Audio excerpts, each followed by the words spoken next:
ब्राह्मणों की दुनिया में अंत में गंगा के प्रत्यक्षता होती है, तो जो वाचा की सेवा गंगा करती है वो और कोई आत्मा नहीं कर सकती है। इसलिए शंकर के जटाओं में गंगा को दिखाया गया है।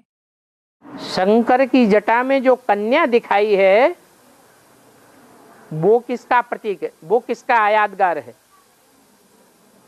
जटा काहे की है? ज्ञान की जटा है। तो जो ज्ञान की जटाएं हैं, उन जटाओं के बीच में जो मुखाकृति दिखाते हैं वो कन्या की दिखाते हैं या माता की दिखाते हैं? कन्या की मुखाकृति दिखाते हैं, क्योंकि कन्याएं गहराई से ज्ञान को पकड़ लेती हैं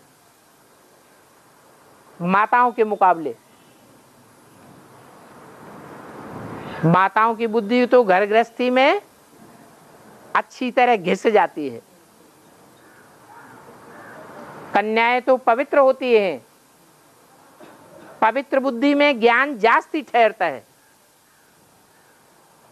ऐसे जास्ती ज्ञान ठहराने वालों में वैष्णवी शक्ति तीखी नहीं है। जगदम्बा तीखी है, परंतु विधर्मियों को भी आश्रय देती है, और गंगा विधर्मियों को आश्रय नहीं देती है, स्वधर्मियों को आश्रय देती है। इसलिए गंगा में ज्ञान की तीक्ष्णता है, क्योंकि शास्त्रों में भी दिखाया है कि पार्वती को बड़ा दिखाते हैं या गंगा को बड़ा दिखाते हैं। हिमालय राज के द्वारा दोनों पुत्रियां पलती हैं,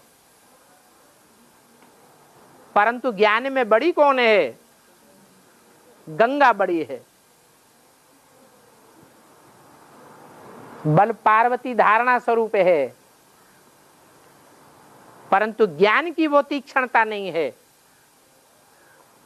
इसलिए बाबा बोलते हैं कि जो बच्चे ज्ञान की अच्छी सेवा कर लेते हैं, मैं उनको बहुत याद करता हूं। तो याद कौन से अंग में दिखाई जाती है? याद कंधे में होती है, पेट में होती है, पांव में होती है, या याद सर के अंदर होती है? सर के अंदर होती है।